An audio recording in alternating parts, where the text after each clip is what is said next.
كيف خلقت maka tidaklah mereka memperhatikan bagaimana unta diciptakan. Malam ini satu ayat saja ya, karena pembahasannya panjang seputar unta ini. Kita tahu bahwa surah Al-Ghasyiyah ini ketika sampai ke telinga orang-orang kafir Quraisy, mereka memperolok-olok tentang ayat ini, khususnya ketika Allah Subhanahu wa ta'ala berfirman sururun marfu'ah, dipan-dipan yang ditinggikan.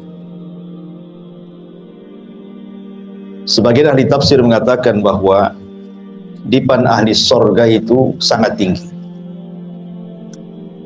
sehingga orang-orang musyrik Arab mereka mengolok-olok tentang dipan sorga. Kalau dipan-dipan sorga itu tinggi, macam mana kita bisa naik ke atas dipan itu? Maka Allah Subhanahu wa ta'ala kemudian memberikan contoh bahwa tidak ada yang mustahil bagi Allah dengan mencontohkan unta. Afala yanzuruna ilal ibili kaifa khuliqat. Tidakkah mereka memperhatikan bagaimana unta diciptakan? Unta ini kalau mau ditunggangi maka pasti dia yabur, pasti dia duduk. Karena nggak mungkin orang naik ke atas unta kecuali unta duduk, baru naik, baru dia berdiri. Artinya kalau unta saja yang jelas-jelas makhluk yang ada di bumi dan kita bisa melihatnya, dia saja bisa duduk supaya kita bisa menungganginya, apalagi dipan-dipan sorga. Tentu bukan kita naik ke dipan itu, tapi dipannya yang kemudian merendah baru kita naik, gitu maksudnya. Jadi Allah Subhanahu wa ta'ala ingin membantah logika orang-orang Quraisy dengan permisalan unta. Banyak pembahasan yang kita akan bahas seputar unta ini, karena unta ini masuk dalam binatang yang merupakan keajaiban dunia.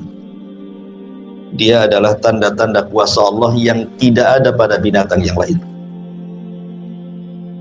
Ma'asyiral muslimin yang dimuliakan Allah Subhanahu wa ta'ala, sebelum kita bahas panjang lebar seputar unta ini, kita akan membahas beberapa hikmah dulu kenapa Allah Subhanahu wa ta'ala menciptakan binatang. Kita tahu bahwa penciptaan binatang dibandingkan manusia lebih dulu binatang, dan itu berdasarkan hadis yang dikeluarkan oleh Imam An-Nasai dan juga disahihkan oleh Syekh Nasiruddin Al-Albani rahimahullahu ta'ala dari hadis Abi Hurairah radhiyallahu anhu, innallaha khalaqas samawati wal ardi wa ma bainahuma fi sittati ayyamin thumma istawa 'alal 'arsy yauma as-sabi'i wa khalaqat turbah wa khalaqat turbata yauma as-sabti wal jibala yaumal ahadi wasyajara yaumal itsnaini wasyarra yaumal thulatha wan nura yaumal arbi'ah wad dawab yaumal khamis wa adam yaumal jum'ati fi akhiri sa'atin minan nahar ba'dal asri khalaqahu min adimil ardi bi ahmariha wa aswadiha wa tayyibiha wa khabithiha min ajli dhalik ja'alallahu min adam at-tayyib wal khabith. Kata Nabi SAW, ketika Allah menciptakan langit dan bumi dan makhluk di antara keduanya itu dalam tempo 6 hari. Kemudian Allah pun naik ke atas arasy-Nya pada hari ketujuhnya. Allah Subhanahu wa ta'ala menciptakan tanah di hari Sabtu, kemudian menciptakan gunung di hari Ahad, kemudian menciptakan segala pepohonan di hari Senin, kemudian menciptakan keburukan di hari Selasa, kemudian menciptakan cahaya di hari Rabu, dan menciptakan binatang di hari Kamis, dan menciptakan Adam di hari Jumat.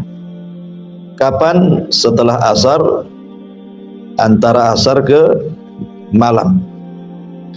Allah menciptakan Adam dari adimil ardi, permukaan bumi, tanah yang ada di permukaan bumi, dengan tanah merahnya, tanah hitamnya, tanah baiknya, tanah tidak baiknya. Sebab itulah keturunannya mengikuti sifat-sifat tanah. Di sini Rasul sallallahu alaihi wasallam mengatakan Allah menciptakan binatang di hari Kamis dan menciptakan Adam di hari Jumat, menunjukkan bahwa binatang lebih dulu diciptakan dibandingkan manusia. Ma'asyiral muslimin yang dimuliakan Allah Subhanahu wa taala, adapun hikmahnya kenapa Allah menciptakan binatang, disebutkan beberapa ayat dalam Al-Qur'an. Pertama, surah An-Nahl. Allah Subhanahu wa taala berfirman dalam surah An-Nahl ayat 6 sampai 8. Allah mengatakan wal an'am khalaqaha lakum fiha dif'un wa manafi'un wa minha ta'kulun. Dia telah menciptakan hewan ternak untuk kalian. Pada hewan ternak itu ada bulu yang akan menghangatkan dan berbagai manfaat, serta sebagian dagingnya kamu makan. Artinya bulu-bulu binatang kalau zaman dulu, bahkan sampai hari ini pun masih dibuat baju, jaket gitu ya, untuk menghangatkan, dan dagingnya juga bisa dimakan. Walakum fiha jamalun hina turihuna wa hina tasrahun. Kamu memperoleh keindahan padanya ketika kamu membawanya ke tempat istirahatnya dan ketika melepaskannya. Artinya ada sebagian binatang itu yang dinikmati keindahannya. Seperti orang kenapa memelihara burung kan? Kadang-kadang dinikmati keindahannya saja, entah warnanya, entah suaranya, dan begitu seterusnya. Walakum fiha jamalun wa tahmilu athqalakum ila baladin lam takunu balighin illa bisyikil anfus inna rabbakum laraufur rahim. Ia mengangkut beban-bebanmu ke sebuah negeri yang kamu tidak sanggup mencapainya kecuali dengan susah payah. Sesungguhnya Tuhanmu Maha Pengasih lagi Maha Penyayang. Karena di zaman dulu kan belum ada mobil, belum ada kereta, belum ada kargo. Ya, mereka mengangkut barang di atas binatang, di atas unta, di atas bigol, di atas keledai, dan begitu seterusnya gitu. Wal khayla wal bighala wal hamira litarkabuha wa zina wa yakhluqu ma la ta'lamun. Dan dia telah menciptakan kuda, bagal ataupun keledai untuk kalian tunggangi. Jadi hikmahnya adalah bisa kita tunggangi gitu ya. Karena zaman itu kendaraannya pakai binatang yang kamu tidak sanggup mencapai dan menjadi perhiasan, dan Allah menciptakan apa yang kamu ketahui. Artinya boleh jadi mungkin di bawah bumi ini, di setiap lapisan ada makhluk yang kita tidak tahu Allah ciptakan. Dan Allah mengatakan wa yakhluqu ma la ta'lamun, dan Allah menciptakan hal-hal yang kalian tidak tahu. Boleh jadi di lapisan bumi gitu ya, ada hewan-hewan yang kita tidak tahu, yang Allah Subhanahu wa taala ciptakan.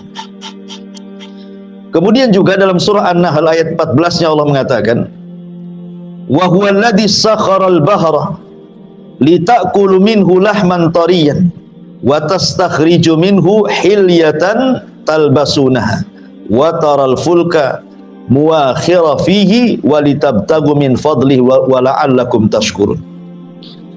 Dan dialah yang menundukkan lautan untukmu agar kamu dapat memakan daging yang sedap, maksudnya ikan.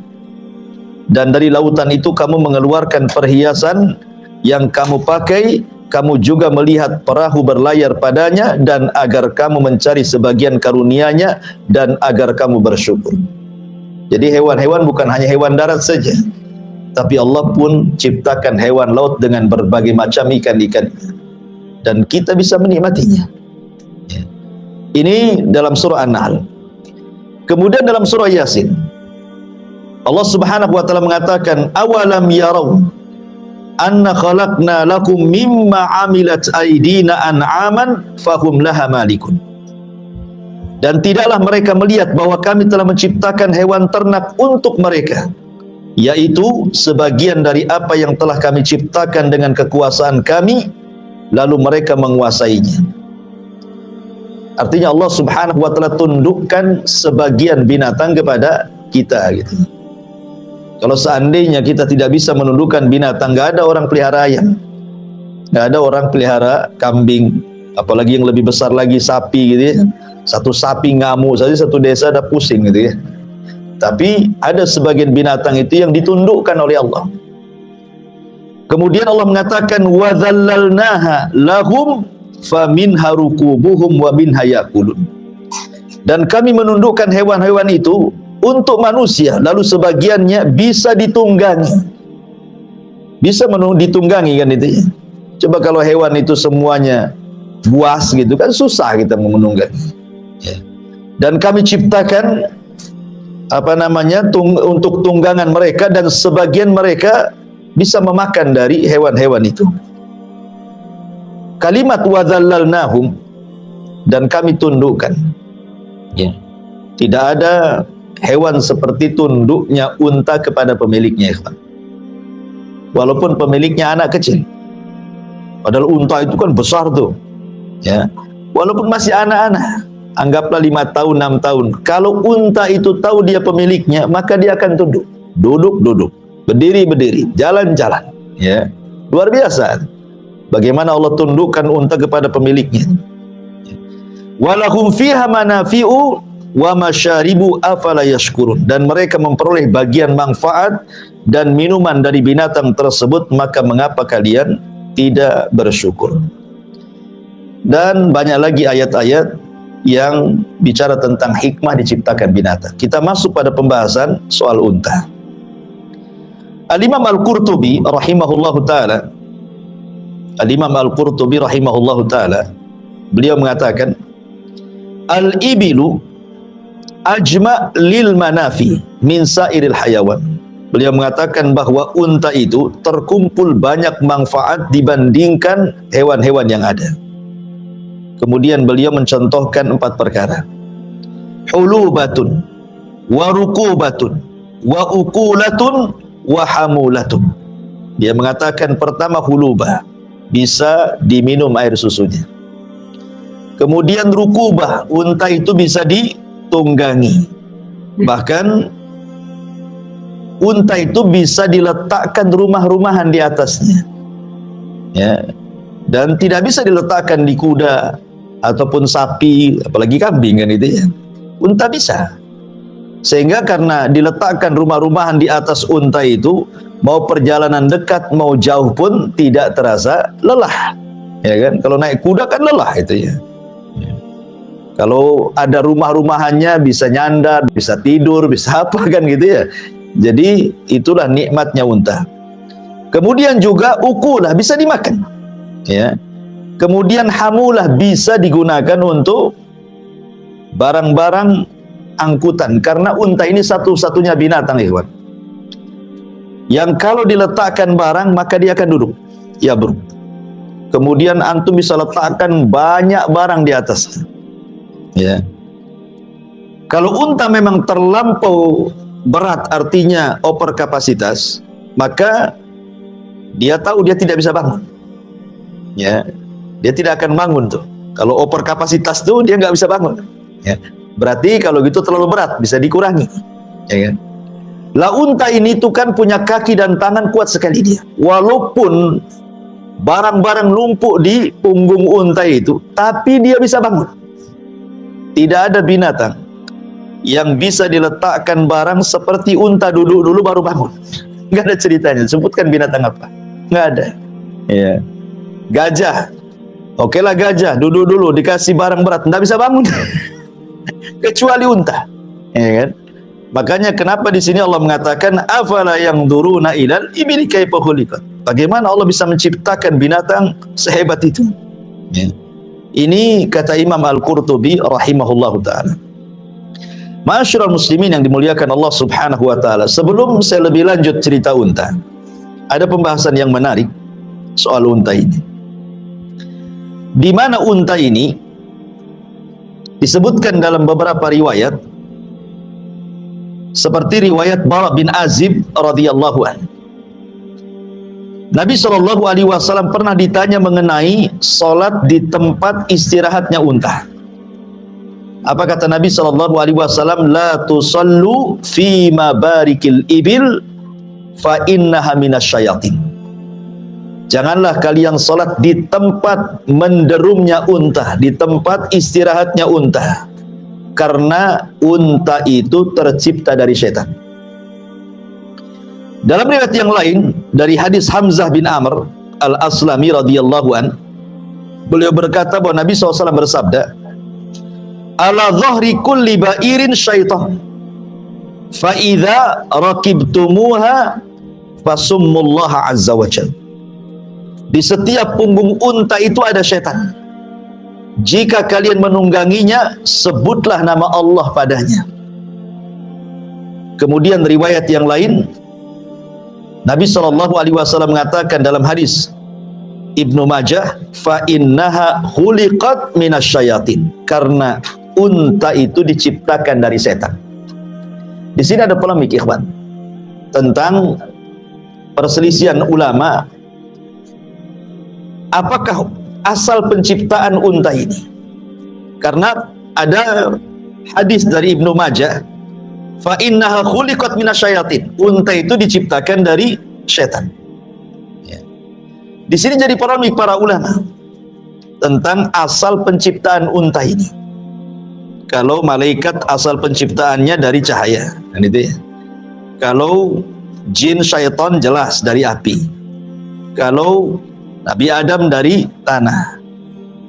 Lah unta ini disabdakan Rasul fa innaha khuliqat minasyayatin. Sesungguhnya dia diciptakan dari syaitan. Apakah yang dimaksud unta itu diciptakan dari syaitan? Menurut jumhurul ulama, menurut mayoritas para ulama, diantaranya pendapat Imam Syafi'i dalam kitab Al-Um, ya, mengatakan bahwa asal penciptaan unta itu dari api. Sebagaimana jin asal penciptaannya dari api, maka unta pun sama.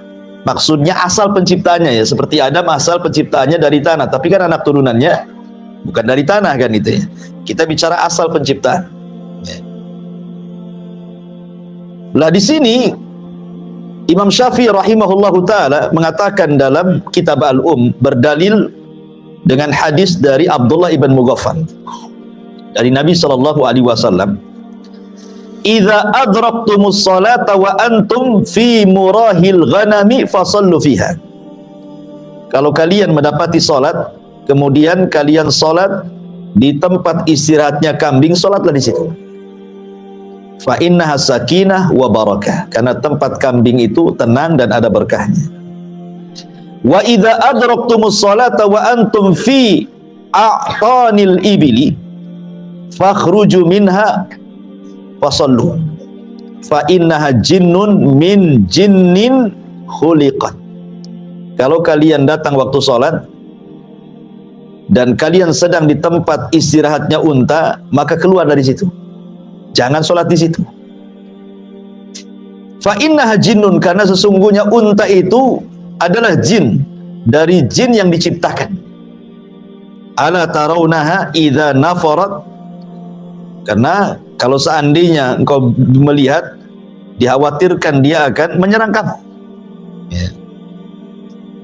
Dari hadis ini Imam Syafi'i rahimahullah telah berpendapat, dan ini pendapat mayoritas ulama, mengatakan bahwa asal penciptaan unta itu dari syaitan. Asal penciptaan unta itu dari syaitan. Terjadi silang pendapat, maksudnya dari syaitan itu apa? Ada yang mengatakan bahwa innaha khuliqat min jinsin khuliqat minhu syayatin. Jadi dia diciptakan dari satu jenis yang diciptakan padanya setan. Ada juga yang mengatakan bahwa tidak, dia adalah perkawinan dari binatang jenis binatang yang ada di tengah-tengah manusia dan binatang dari kalangan jin, kawin. Ya. Jadi binatang yang ada pada manusia kawin dengan binatang yang ada dari kalangan jin, lahirlah unta. Gitu maksudnya. Jadi apa perpaduannya? Ya. Ini juga satu pendapat. Ya. Ada juga yang mengatakan bahwa anna khuliqat min asliha min narin. Memang dia diciptakan asalnya dari api. Asalnya dari api. Ini perselisihan ulama soal pendapat yang pertama, ini masih khilaf juga di situ. Tetapi pendapat yang lain bahwa unta itu, nanti saya akan sebutkan perkataan para ulama setelahnya. Pendapat yang kedua bahwa yang dimaksud itu bukan unta itu diciptakan dari setan, dari api, bukan. Tapi maksudnya Rasul melarang tidak boleh sholat di kandang unta itu karena unta itu punya tabiat setan, bukan diciptakan dari setan. Dan saya cenderung kepada pendapat keduanya. Ya. Apa alasannya? Kenapa maksudnya ketika Rasul mengatakan khuliqat min syaitan, bahwa unta itu diciptakan dari setan, maksudnya tabiatnya, bukan asal penciptaannya dari setan. Kenapa? Pertama, kita bisa lihat surah An-Nur ayat 45. Allah mengatakan wallahu khalaqa kulla dabatin min ma'in. Faminhum man yamshi ala batni, wa minhum man yamshi ala rijlaini, wa minhum man yamshi ala arba'. Yakhluqullahu ma yasha, innallaha ala kulli syai'in qadir. Dan Allah menciptakan segala sesuatu jenis binatang itu dari air. Maksudnya air di sini menurut ahli tafsir maksudnya air sperma, sama dengan manusia. Ya kan? Dari sperma kan itu. Maka di antara binatang itu ada yang berjalan dengan perutnya, seperti cacing, ular gitu kan, itu kan berjalan dengan perutnya. Ada binatang itu yang berjalan dengan kedua kakinya, seperti ayam, entok, soang gitu ya. Dan ada juga berjalan dengan 4 kaki, kambing, sapi, unta, dan begitu seterusnya. Allah menciptakan sesuai kehendaknya dan Allah atas segala sesuatu maha mampu. Artinya bahwa keumuman surah An-Nur 45 menunjukkan bahwa semua binatang termasuk unta, karena unta masuk dalam kalimat dabah, berarti dia diciptakan dari air, bukan dari api. Ini keumuman firman Allah surah Nur ayat 45. Kemudian juga surah Al-Anbiya 30 secara umum Allah mengatakan wa ja'alna minal ma' kulla syai'in hayyin, dan kami jadikan dari air segala sesuatu hidup, termasuk juga unta. Ini alasan yang pertama. Alasan yang kedua, tidak ada ceritanya unta melahirkan setan atau setan melahirkan unta. Kan itu ya. Ada mana ada setan melahirkan unta atau unta melahirkan setan. Ya. Kemudian yang ketiga, Nabi SAW pernah sholat di atas unta. Kalau unta tercipta dari setan, masa Nabi sholat di atas setan? Kan itu ya. Ya. Bahkan menjadikan unta sebagai sutroh dia. Masa kemudian setan jadi sutroh, penghalang ketika dia sholat?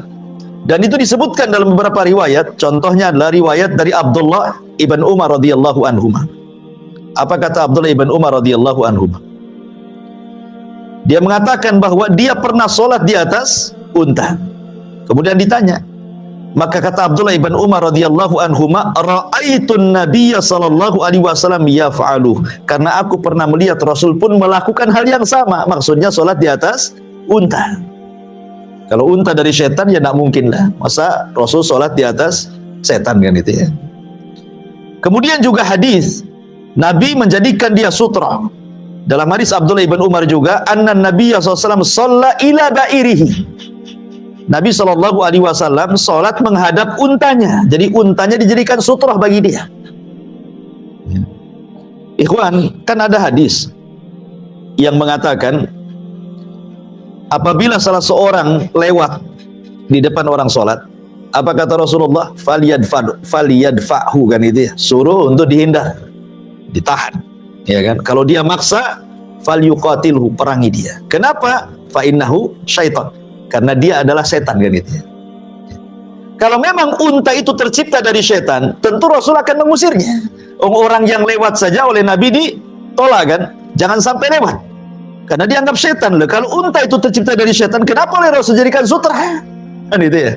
Nah, ini juga bantahan bahwa maksudnya di sini bukan tercipta dari setan, tetapi maksudnya tabiatnya tabiat syaitan. Nanti saya akan ceritakan seperti apa tabiat setan itu.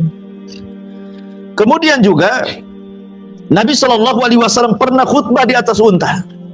Khutbah di atas unta dia. Ketika Nabi SAW hajjatul wada, haji wada. Ketika itu Nabi SAW duduk di atas untanya, kemudian sahabat memegang tali kekangnya unta.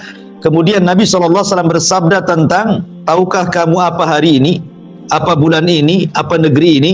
Sahabat mengatakan jangan-jangan Rasul mau mengganti hari, tempat, dan bulan. Kemudian Rasul mengatakan, bukankah ini hari Jumat? Bukankah ini hari Arafah? Bukankah ini bulan Dhul Hijjah? Bukankah ini negeri haram? Kemudian Nabi SAW mengatakan, ingatlah sesungguhnya harta kalian, darah kalian, kehormatan kalian haram, tidak boleh ditumpahkan. Seperti haramnya hari ini, bulan ini, negeri ini, kata Rasul. Artinya Rasul khutbah di atas unta. Kalau memang unta tercipta dari syaitan, ngapain Rasul menunggangi syaitan, kan itu ya. Kemudian yang nomor 5 alasannya, unta bisa dimakan.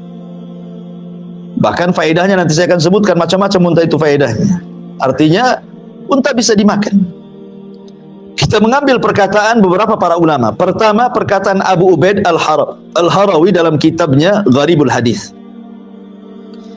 Beliau mengatakan bahwa yang dimaksud unta itu tercipta dari syaitan, maksudnya adalah beliau mengatakan annaha ala akhlaqiha wa tabaiha. Maksudnya akhlaknya seperti akhlak syaitan dan tabiatnya seperti tabiat syaitan. Ini perkataan Abu Ubaid Al-Harawi. Kemudian senada juga disebutkan oleh Al-Imam Al-Khattabi dalam kitabnya Ma'alimus Sunan. Dalam kitabnya Ma'alimus Sunan, maksudnya di sini beliau mengatakan fa innaha minasyayatin, unta itu dari setan. Maksudnya adalah lima fiha minan nufur wasyurud rubbama afsadat alal musalli.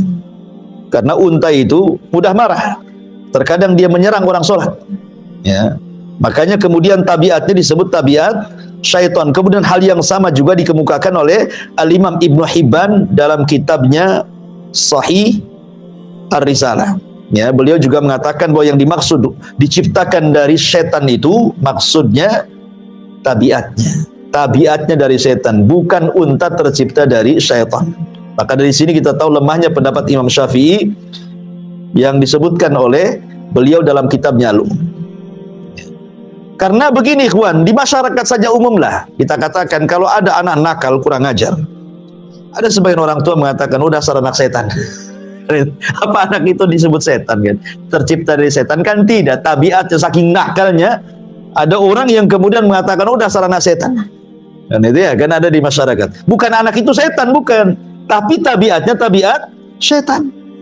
Sama dengan ketika Nabi SAW menceritakan tentang kalbul aswad mina syaitan, anjing hitam itu dari setan. Bukan berarti anjing yang berwarna hitam itu kita katakan setan, tidak. Ya.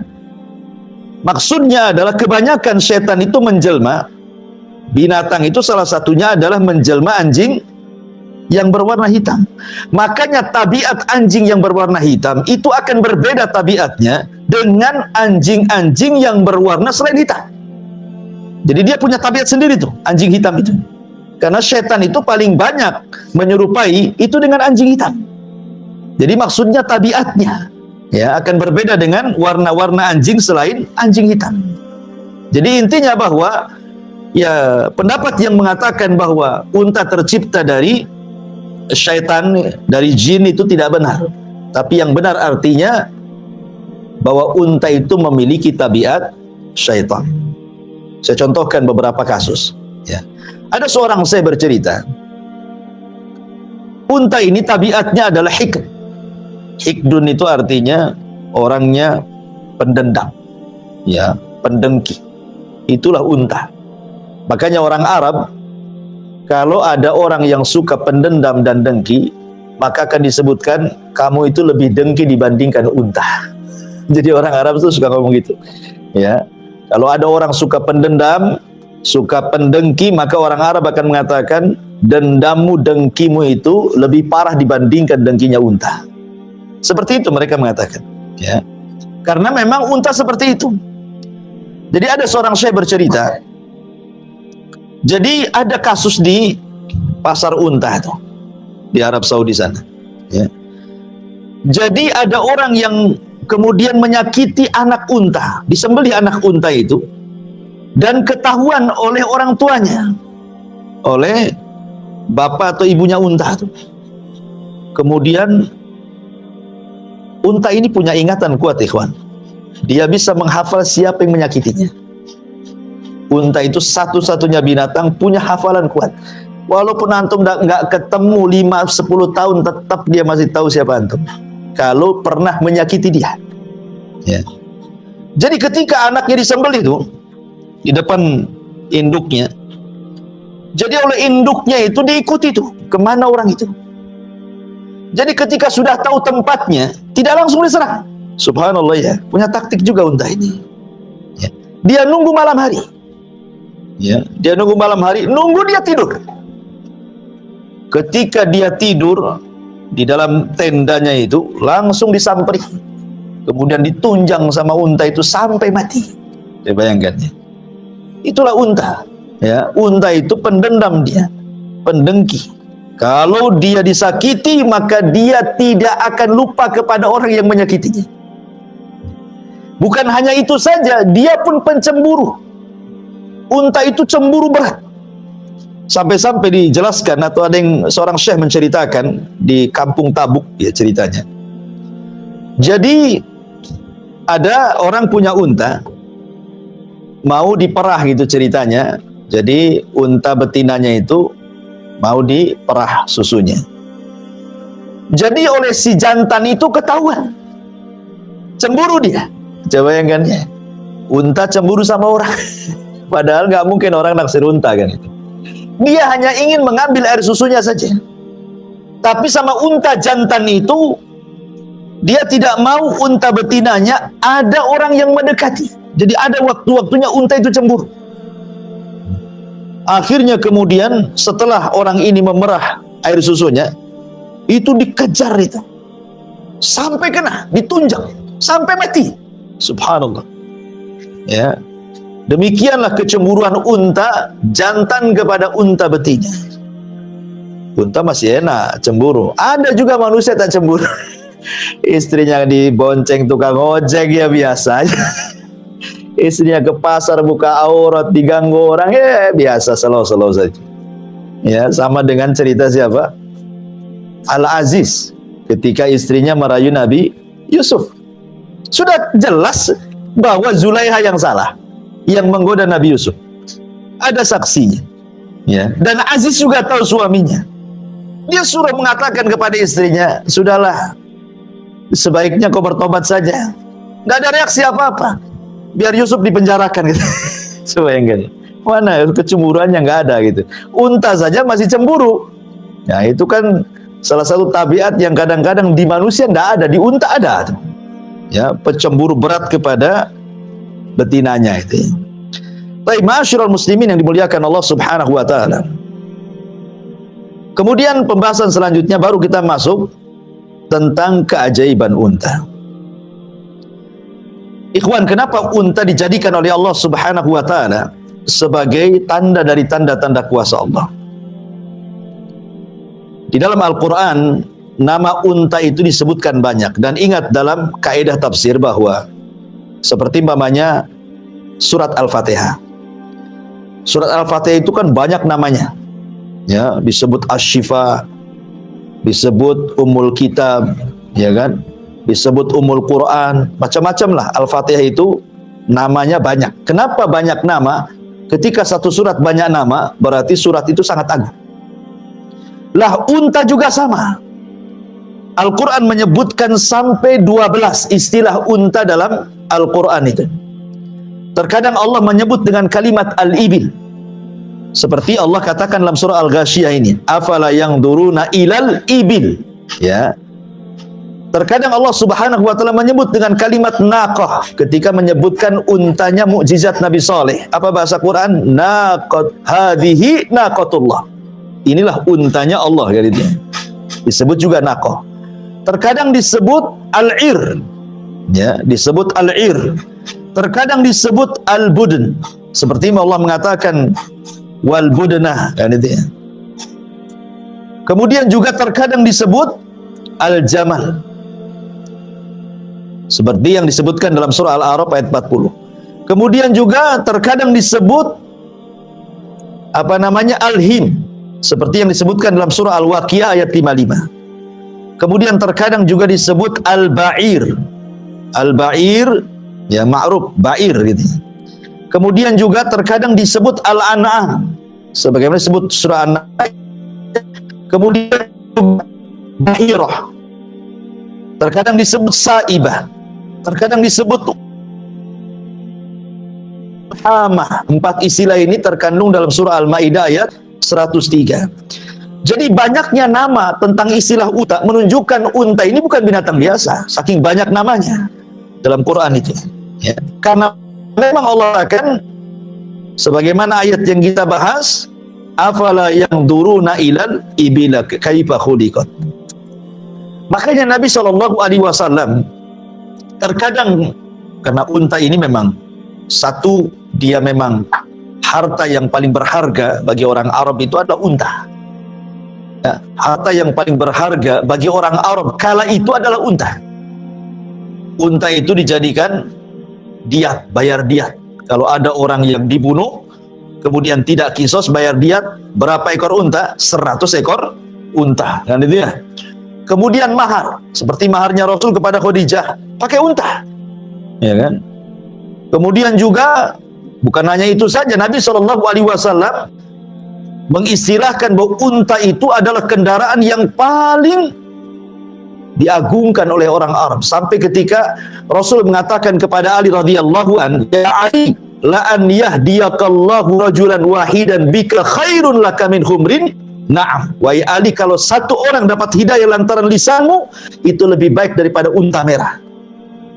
Ya, kenapa Rasul mengistilahkan unta merah? Karena unta merah adalah unta yang paling disukai orang Arab, yang paling mahal. Ya, mungkin kalau sekarang ini CR-V yang terbaru gitu ya, karena zaman itu belum ada mobil kan ya. Ya unta lah, ada kelas-kelasnya. Ya unta merah itu kelas paling tinggi kendaraan di zaman itu. Bahkan Nabi SAW terkadang menjadikan pahala itu selalu dikaitkan dengan unta. Contoh umpamanya, Nabi mengatakan, afala yaghdu ahadukum ilal masjid faya'lamu aw yaqra ayataini min kitabillah khairun lahu min naqataini. Kata Rasulullah, tidakkah engkau menyengaja datang ke masjid kemudian membaca 2 ayat saja, itu lebih baik daripada engkau punya 2 ekor unta. Bagaimana kalau 3 ayat lebih baik daripada 3 ekor unta? Bagaimana kalau 4 ayat lebih baik daripada 4 ekor unta? Dan bagaimana kalau banyak ayat jadi hitung dengan untanya? Ya, sampai Rasul mengistilahkan pahala saja dibanding-bandingkan dengan unta, kan itu. Atau Nabi SAW ketika bicara tentang orang yang masuk sholat Jumat, ya kan? Apa kata Nabi SAW? Man igtasala yaumal jum'ah ghaslal janabah. Siapa yang mandi di hari Jumat seperti mandi junub. Ada yang mengatakan mandi Jumat itu wajib, ada yang mengatakan sunnah. Ya, Syekh Utsaimin mengatakan wajib. Bahkan Syekh Utsaimin mengatakan, aku tidak pernah meninggalkan seumur hidupku mandi wajib Jumat. Ya. Kemudian Rasul mengatakan summa raha, kemudian dia ke masjid dan dia dapat sop pertama, apa kata Rasulullah? Faka'annama qarraba badanatan, seolah-olah dia berkorban dengan unta. Sop pertama ketika sholat Jumat, seolah-olah Anda berkurban dengan seekor unta. Sop kedua, seolah-olah berkurban dengan seekor sapi betina. Sop ketiga, seolah-olah berkorban dengan seekor kambing.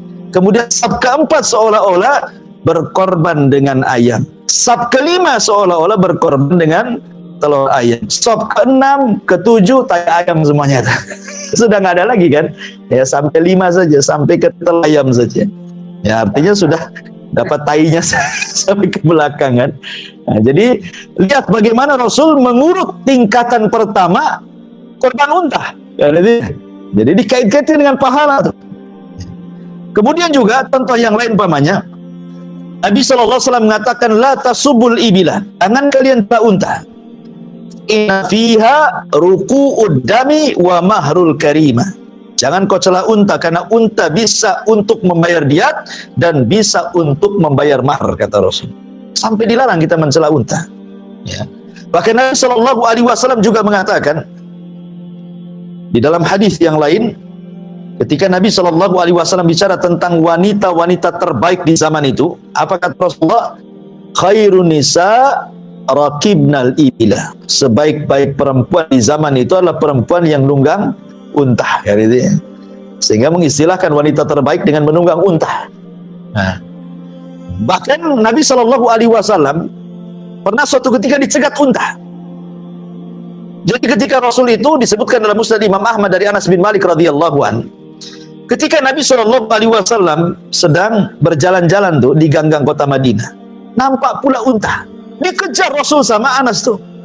Ketika sudah kemudian unta itu membalap Rasul dan lebih dulu tiba-tiba menghadang Rasul, tiba-tiba sujud. Rasul turunlah. Rupanya unta itu sedang menangis. Diusaplah tangisan unta itu. Entah ngomong apa Rasul dengan unta itu. Tiba-tiba Rasul kemudian berdiri memanggil-manggil orang Ansor. Siapa pemilik unta ini? Gitu. Tiba-tiba ja'afatan minal Ansor, berdirilah anak muda dari Ansor dan mengatakan, ana ya Rasulullah. Rasul marah dan mengatakan, afala tattakillah fi hadhil bahimah allati malakakallahu iya. Tidakkah kau bertakwa kepada dengan untamu ini yang telah Allah kuasakan kepadamu? Lihat dia mengadu kepadaku. Kan itu. Engkau tuji'u wa tud'ibu, menyakiti dan engkau suka melemahkan dia. Kau hanya mempekerjakan tapi tidak merawatnya. Unta ngadu sama Nabi. Ya. Ini luar biasa, ikhwatu fillah, muliakan Allah. Dan banyak cerita-cerita unta di dalam hadis-hadis Nabi SAW. Bahkan Allah jadikan mukjizat Nabi Soleh itu unta juga, yang disebut dengan naqatullah. Adapun keistimewaan unta itu, ikhwan, ini yang menarik kita bahas, karena ini berkaitan dengan ayat afala yang duruna ilal ibili kaifa khuliqat. Tidakkah kau lihat bagaimana unta diciptakan? Pertama, kencing unta itu obat. Kencingnya saja itu obat. Bahkan diteliti oleh pakar-pakar kesehatan. Ya, kencing unta itu obat. Makanya kalau antum Allah takdirkan bisa umroh, kan, atau yang pernah umroh kan tahulah, biasanya diajak ke penangkaran unta, itu sudah berderet itu botol-botol aqua itu warna kuning. Itu kencing unta. Itu di sana dijual beli kencing unta. Ya, bayangkan kencing unta lebih berharga dibandingkan kencing antum. Kan ya? Jadi obat kencing, dan itu diteliti bisa mengobati banyak penyakit. Bahkan ada satu penyakit yang tidak bisa disembuhkan kecuali dengan kencing unta. Saking hebatnya kencing unta. Ya. Memang bau sekali, ya. Kemudian yang kedua, air susunya juga obat. Air susunya juga obat. Ya, bisa mengobati penyakit gula dan macam-macam. Bahkan dagingnya, daging unta itu daging terbaik. Kenapa? Karena tidak mengandung kolesterol, tidak mengandung gula. Jadi walaupun makan banyak-banyak daging unta itu nggak akan berat tuh punggung kita itu. Coba antum banyak-banyak makan kambing, leher udah berat kan itu ya. Kayaknya ada beban aja di punggung. Lagi bawa apa gitu ya kan. Orang kolesterol kan di sini rasanya pegal gitu ya. Sebanyak daging unta antum makan nggak akan keluar kolesterol tuh.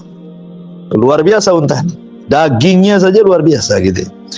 Kemudian juga jangan itu, gajinya, apa namanya, lemaknya itu pun obat. Kalau lemak-lemaknya unta itu jadi obat. Kemudian subhanallah, satu-satunya binatang saya katakan tadi bisa duduk mengangkut tunggangannya dan tidak ada pada hewan lain. Dia duduk, baru kita naik atau barang-barang kita naikkan, baru dia berdiri. Unta itu. Ya. Kemudian juga unta itu kalau dia tahu tuannya, maka dia bisa mencium berkilo-kilo tuh. Jadi penciumannya luar biasa. Tahu dia ada tuannya berapa kilo itu tahu dia, atau makanannya tahu tuh. Ya. Dan unta itu, kata seorang syekh mengatakan, dia adalah binatang yang paling sabar. Unta itu binatang yang paling sabar. Kalau di musim dingin, dia bisa bertahan 6 bulan tanpa makan dan minum, gak akan mati. 6 bulan kalau di musim dingin. Kalau di musim panas 3 bulan. Ya, dia sabar, nggak makan loh, nggak ada makanan, nggak ada minuman. Kalau di musim dingin dia bisa bertahan hidup 1,5 bulan. Kalau di musim panas 3 bulan. Kenapa bisa seperti itu? Antum lihat, unta itu ada punuknya kan? Di belakang itu ada punuk. Apa sih fungsi punuk itu? Fungsi punuk itulah untuk menyimpan air dan makanan. Jadi waktu unta itu minum berliter-liter itu, unta kalau minum banyak dia. Lah, punuknya itulah tempat penyimpanan air dia. Ya, kalau dia makan dikunyah, ya makanannya ditaruh di situ. Makanya wajar unta itu walaupun berbulan-bulan nggak akan mati dia. Kenapa? Karena sudah menyimpan minumannya di punuknya itu dan makanannya di situ. Ya, jadi walaupun berbulan-bulan nggak akan mati dia. Dan itu nggak ada pada binatang yang lain. Nah, coba binatang apa? Antum punya peliharaan ikan, antum kasih makan mati. Ya, antum kasih ayam, kurung ayam itu 1 minggu, nggak mati kan itu. Kambing nggak dikasih makan mati. Nah, karena memang mereka tidak punya punuk untuk menyimpan air dan makanan. Unta punya, disimpannya dia di situ. Makanya di musim dingin 6 bulan dia bisa bertahan. Ya. Kalau di musim panas 3 bulan saja dia bisa bertahan. Itu kan luar biasa tuh. Ya, ini siapa yang menciptakan kalau bukan Allah Subhanahu wa Ta'ala? Kemudian yang hebatnya lagi, unta itu tidak suka dengan suara yang jelek dan dia suka dengan suara yang indah. Dia tidak suka dicaci, dimaki, tahu dia. Kalau antum maki-maki unta tuh, dia tahu. Dia tidak suka dengan ucapan-ucapan kotor. Karena unta itu maunya dilembuti. Makanya ada sebagian unta itu kalau dibacakan Quran bisa nangis dia. Kita loh dibacakan Quran berhari-hari tak nangis-nangis. Unta dibacakan Quran bisa nangis tuh, bayangkan. Luar biasa. Sampai-sampai di zaman Rasul itu punya budak hitam namanya Anjasah. Anjasah itu penyair walaupun dia budak hitamnya Rasul, tapi dia ahli syair. Ya.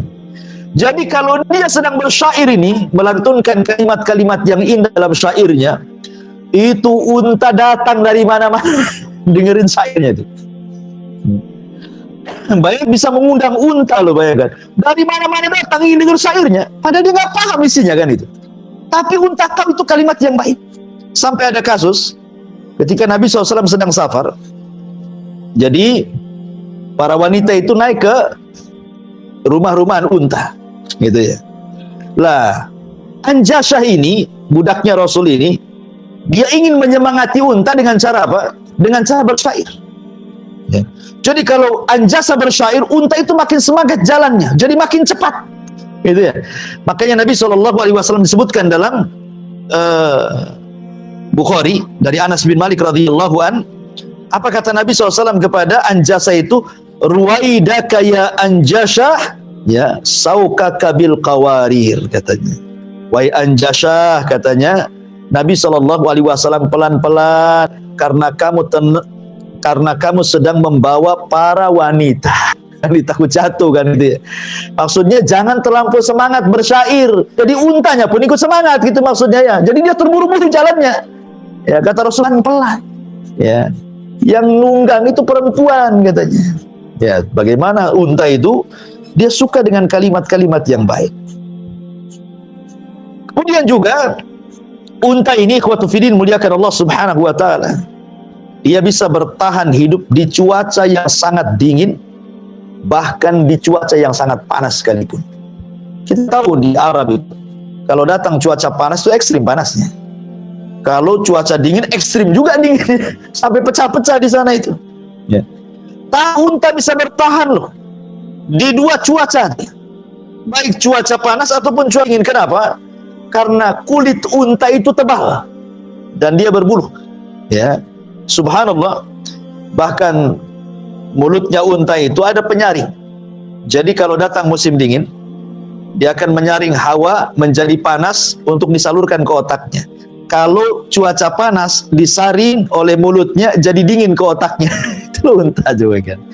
Luar biasa. Kalau kita kan otak panas dingin tergantung dompet ya. Penuh dompetnya dingin, hilang dompetnya panas. Ini tuh ya. Kalau udah tanggal tuh panas. Intinya bahwa unta ini ikhwatufidin dia bisa bertahan seperti itu karena memang kulitnya tebal, sehingga itu bisa untuk melindungi dari binatang, entah dari semut yang gigit gitu ya, entah dari binatang-binatang yang gigit, dia akan terasa ya. Kemudian di kaki unta itu dia dari lahir sudah kapalan itu.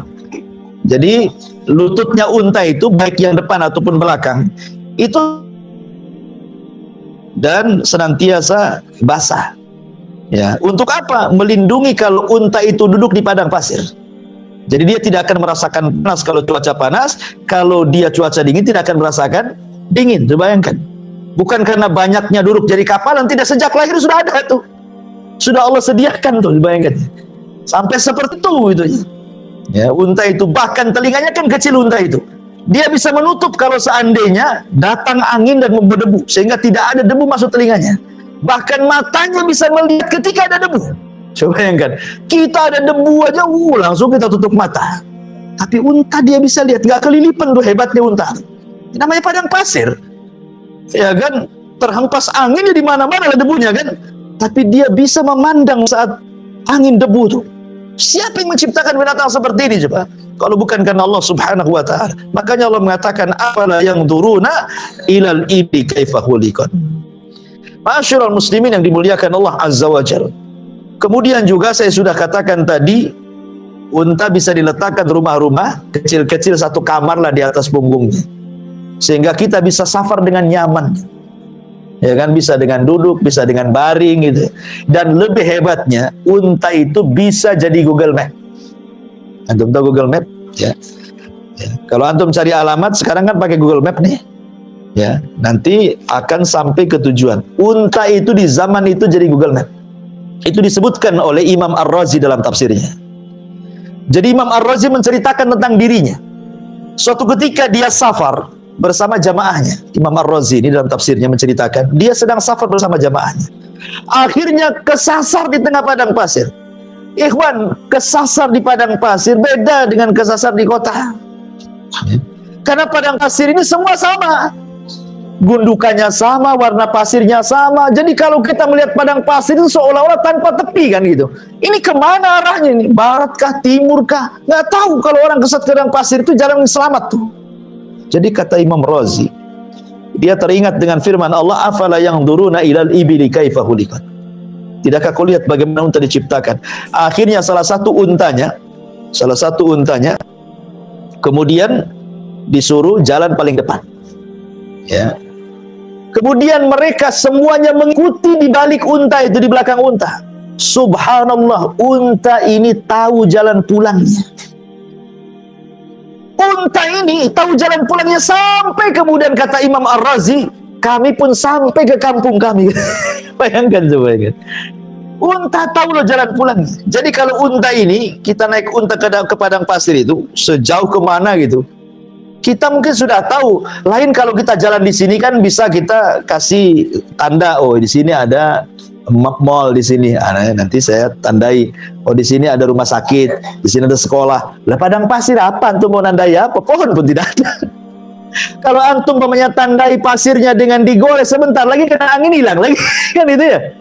Tapi unta walaupun bekas kakinya sudah terkubur tuh, dia bisa tahu jalan pulangnya. Coba bayangkan, ingatannya kuat. Siapa yang ngasih ilmu Google Map ini kepada unta coba?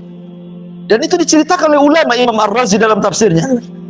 Nah, ini kan luar biasa. Makanya Allah mengatakan, afala yanzuruna ilal ibili kaifa khuliqat. Asyrul muslimin yang dimuliakan Allah Subhanahu wa taala. Kemudian juga saya sudah katakan tadi, dia mampu bertahan hidup berbulan-bulan. Kuat ingatannya. Ingat, kalau ada yang menyakiti dia, jangan sampai lolos tuh. Gak akan lolos dia. Ya. Dia akan ingat siapapun yang menyakiti dia. Ingatannya luar biasa. Ya. Kemudian juga bukan hanya itu saja, dia tidak akan melupakan orang yang menyakitinya. Dan dia juga pecemburu, saya sudah katakan tadi. Bahkan disebutkan bahwa unta ini qudratul ibil ala tahammulil ju'i wal atshi syadid. Dia bisa bersabar, menahan lapar, menahan dahaga, bahkan yang lebih mengherankan, air apapun bisa diminumnya. Mau air lautan bisa diminumnya. Dan ada penyaringnya di mulutnya. Mau air yang rasanya pahit sekalipun diminum dia. Ya, apalagi air tawar. Tidak semua binatang itu bisa sembarang kasih minum kan itu ya. Coba antum punya peliharaan kucing, nah, kasih jamu, nggak mau dia. Apalagi di situ ada pahit-pahit, dilepehkan sama kucing. Ya. Tapi unta itu mau air asin diminum dia, mau air tawar, mau air pahit diminum dia. Subhanallah. Kenapa bibir unta itu agak ke depan? Gigi unta itu tak banyak di depan itu, tapi bibirnya agak ke depan karena itu unta bisa memakan daun-daunan, bahkan ranting-ranting yang berduri sekalipun dia bisa makan. Hebat coba. Ya. Bayangkan ranting berduri bisa dia makan. Bidara itu penuh duri itu rantingnya.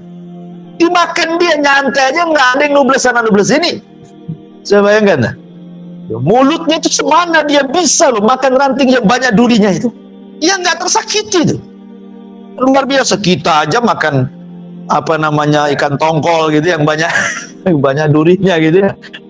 Satu aja nusuk, wah itu udah luar biasa. Antum ngepal nasi itu ya, supaya ditelan betul-betul itu. Jadi unta itu sampai seperti itu Allah Subhanahu wa taala beri kuasa gitu. Ma'asyiral muslimin yang dimuliakan Allah Subhanahu wa taala, bahkan disebutkan kaki unta ini kan dia dua gitu ya, kan jeber gitu ya.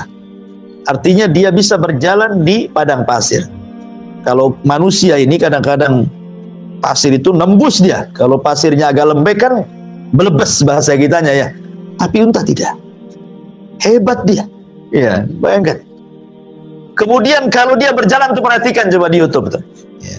Dia berjalan, kalau kaki depannya yang kanan maju, maka kaki kirinya juga maju. Kaki kanannya sama-sama kanannya maju. Ini juga sama-sama kirinya maju. Nah, gitu dia. Jadi bukan silang-silang, tidak. Yang depannya yang kiri maju, yang belakang juga yang kirinya maju. Nah, modelnya bersamaan gitu. Unta itu ya kan. Kenapa? Untuk keseimbangan jalan tuh. Luar biasa unta ini. Ya, jadi memang Allah Subhanahu wa taala berikan kelebihan kepada unta. Makanya Allah Subhanahu wa taala mengatakan di sini, afala yanzuruna ilal ibili kaifa khuliqat. Ma'asyiral muslimin yang dimuliakan Allah Subhanahu wa taala, ini diantara kehebatan unta. Lah ketika Allah Subhanahu wa taala mengatakan afala yanzuruna ilal ibili kaifa khuliqat, seolah Allah Subhanahu wa taala ingin katakan, siapa yang menciptakan hewan sehebat ini? Ya, yang tidak ada pada hewan yang lainnya. Allah Subhanahu wa taala contohkan unta dan tidak mencontohkan hewan-hewan yang lain. Karena saya katakan tadi, banyak sekali manfaat pada unta. Salah satunya adalah dari segi kesehatan. Karena orang-orang Arab itu sampai hari ini, orang-orang kayanya sekalipun orang-orang Arab itu, mereka suka, kalau bahasa kitanya mungkin pelesiran atau mungkin ya rekreasi gitu ya. Ya, wisata. Itu mereka suka di padang pasir. Ya, orang-orang Arab itu mereka datang ke padang pasir, nanti buat-buat tenda, nanti main-main sama unta. Begitu orang Arab tuh. Ya, kalau antum kan enggak, kesenangan keluarga antum paling ke mall. Kalau kita kan ke mall, ya istri antum senang tuh. Ya ke pasar itu senang gitu ya. Kalau orang Arab ke padang pasir dia. Ya, jadi wisatanya ke padang pasir, main sama unta. Ya, kalau kita kan takut ke padang pasir itu. Nyasar nanti di sana. Ya. Kita lebih suka ke mall daripada padang pasir ya. Karena memang orang Arab itu mereka suka. Makanya Quran itu ketika menyebutkan dua perkara kebiasaan orang Arab itu, pertama apa? Bicara tentang nahl. Ya, bicara tentang kurma dan bicara tentang unta. Dua perkara inilah yang selalu disebut dalam Al-Quran. Kalau tidak bicara kurma, bicara unta. Ya, di Arab kan begitu. Makanya orang-orang umroh itu biasanya mereka harus foto selfie dengan unta dulu untuk menunjukkan berusaha sampai di Arab kan gitu ya. Kalau bisa itu naik unta dulu, selfie dengan unta dulu, keinjak unta dulu, baru kemudian datang fotonya tuh, lihat saya sampai di sini. Kalau nggak gitu nggak sampai di sana. Ya. Intinya bahwa memang kebiasaan orang Arab seperti itu, suka dengan unta karena memang unta ini juga binatang yang saya katakan binatang ajaib yang tidak ada pada binatang-binatang yang lainnya. Makanya Allah mengatakan afala yang duruna ilal ibili kaifa khuliqat. Wallahu a'lam bishawab. Saya kira satu ayat saja. Baik, sebelum saya tutup, kalau ada yang bertanya silakan.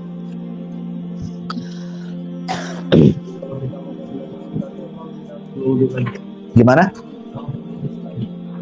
Oh iya, pertanyaan yang bagus tentang masalah orang yang makan daging unta. Ada hadis yang mengatakan kalau makan daging kambing tidak perlu berwudu.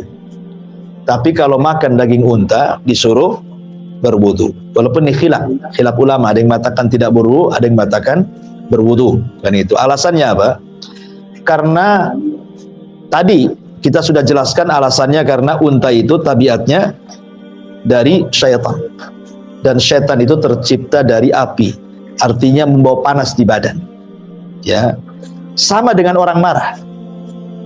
Kalau orang lagi marah, kata Nabi SAW, salah satu solusinya apa? Wudu, berwudu kan? Orang marah itu, kalau marah berdiri, suruh duduk, marah duduk, suruh baring. Masih juga marah, wudu, kata Rasul. Kenapa? Karena marah dari setan, dan setan dari api, dan api bisa dipadamkan dengan air. Sama juga dengan orang yang makan daging unta. Ya, orang yang makan daging unta, karena unta itu panas, dan karena setan itu tercipta dari api, api itu panas dan bisa diredam dengan air. Makanya disyariatkan orang yang makan daging unta untuk berwudu kembali, untuk tajdidul wudu, memperbaharui wudu.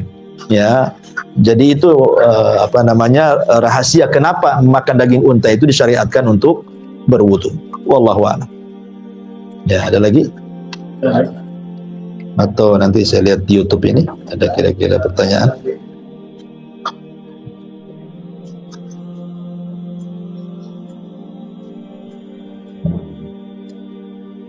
Tidak ada pertanyaan rupanya.